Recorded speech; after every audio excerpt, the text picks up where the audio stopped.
माँ ऐसी क्यों होती है? दिल छू लेने वाली कहानी। बीमल बहुत परेशान था। उसे समझ में नहीं आ रहा था कि वह इस परिस्थिति से कैसे निपटे। वह अपनी माँ को बहुत चाहता था, किंतु पत्नी और बच्चे उसकी माँ से बहुत दूर भागते थे, क्योंकि उसकी माँ की एक आंख नहीं थी, साथ ही उनकी कमर भी 90 अंश पर झुकी थी। वैसे वह अपना काम सब खुद ही कर लेती है, किंतु फिर भी वह उसकी पत्नी और बच्चों के लिए हमेशा खटकती है। दादी, आप ऊपर के कमरे में जाओ, मेरे दोस्त आ रहे हैं, बीमल के बेटे अखिल ने बड़े बेरुखी से कहा। पर बेटा, मैं तो यहाँ बहुत दूर बैठी हूँ, बीमल की माँ ने बहुत प्यार से कहा। नहीं, आप उनके सामने मत रहो, वो मुझे चिढ़ाते हैं, अखिल ने जोर से डांटते हुए कहा। क्या हुआ अखिल, क्यों चिल्ला रहे हो?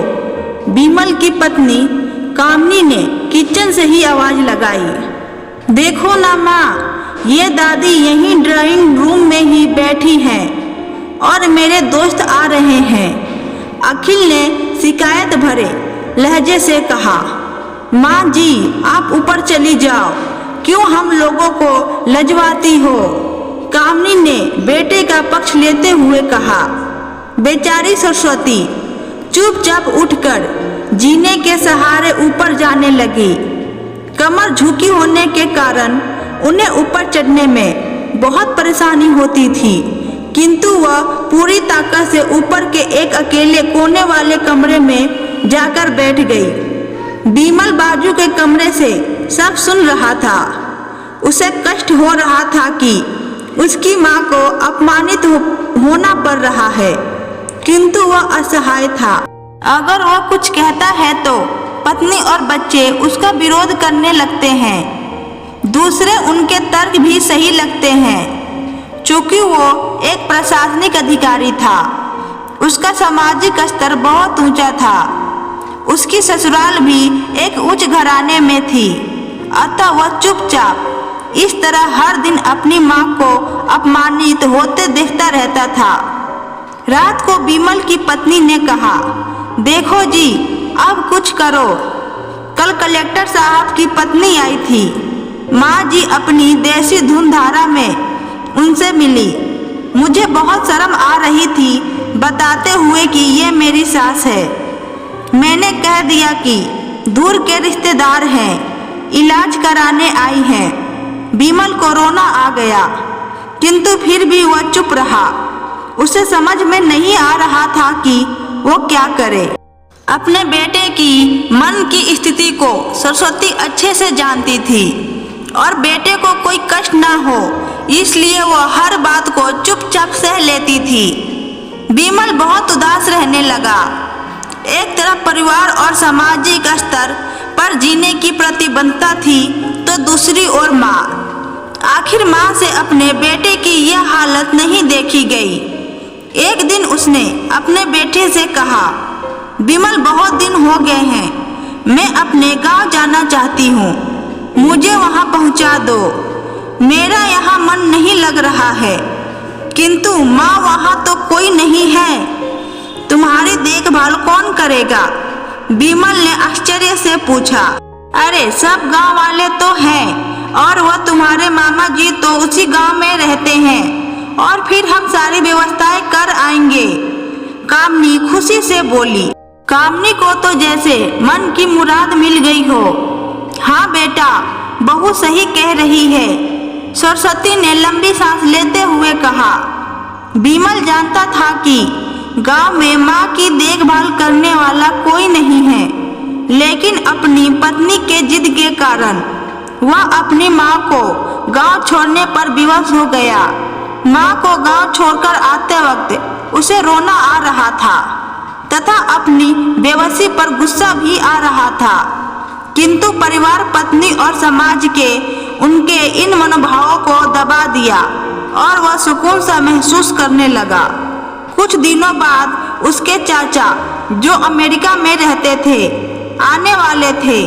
जब बीमल बहुत छोटा था उसके पिताजी जीवित थे तब वह भारत आए थे और उसके बाद वह अब भारत आने वाले थे।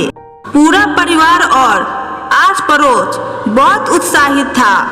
अमेरिका से बिमल के डॉक्टर चाचा आ रहे थे। डॉक्टर रमेश ने जैसे ही घर में कदम रखा, सबने मिलकर बहुत उत्साह से उनका स्वागत किया।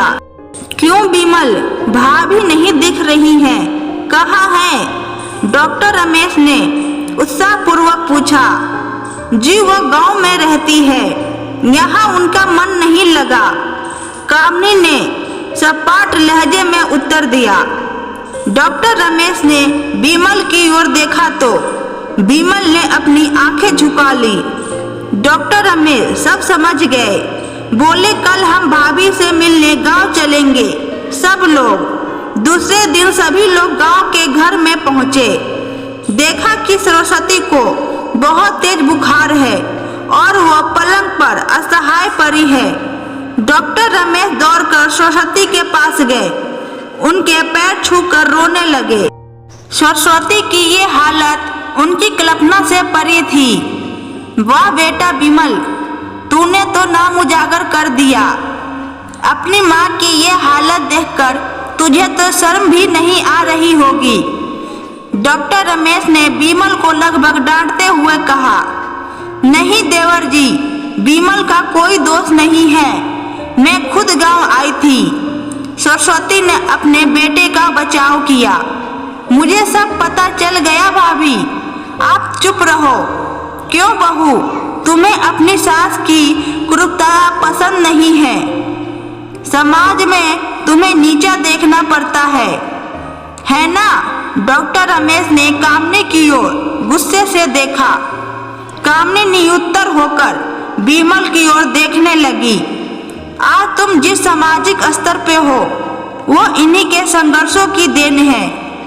और बेटा बिमल, तुम्हें शायद मालूम ना हो कि बचपन में जब तुम 1 साल के थे तब छत से नीचे गिरने वाले थे और तुम्हें बचाने के लिए तुम्हारी इस क्रूर मां ने दौड़ा और तुम्हें वहां से हटाया, पर उनका पैर फिसल गया और वह नीचे गिर गई, जिस कारण उनका एक आंख फूट गया और रीढ़ की हड्डी में भी समस्या आ गई।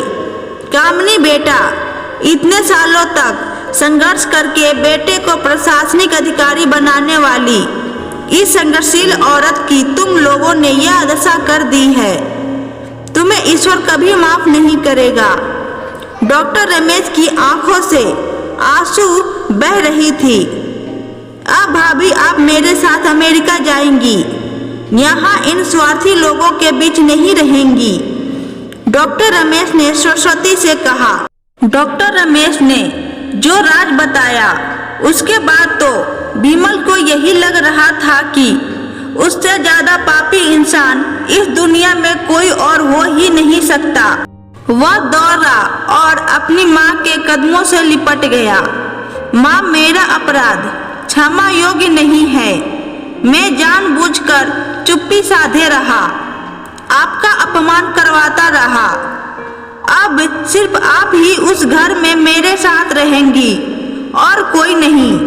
बिमल ने क्रोध दृष्टि से अपनी पत्नी और बच्चों को देखा। कामनी को भी बहुत पछतावा हो रहा था, किंतु उसकी हिम्मत नहीं हो रही थी कि वह सरस्वती से आंख मिलाए। सरस्वती ने कामनी की मन स्थिति को समझकर उसको पुकारते हुए अपने पास बुलाया और बिमल को डांटते हुए कहा, खबरदार, जो मेरी बहू को मुझसे अलग करने की कोशिश की तो तुझे ही घर से बाहर निकाल दूंगी। कामनी और बच्चों ने सरस्वती के पैर पकड़ते हुए अपने व्यवहार पर माफी मांगी और माँ के हृदय ने सबको माफ कर दिया। वाकई में दोस्तों, माँ ऐसी ही होती है। उनको चाहे बच्चे जितना कष्ट दे दे, पर वो बच्चों से हमेशा ही प्यार करती है। आशा है कि आज की कहानी आपको पसंद आई होगी। कहानी अच्छी लगे तो वीडियो को लाइक करें, चैनल पे नए हैं तो चैनल को सब्सक्राइब करें और कमेंट बॉक्स में अपनी राय बताएं। Thank you.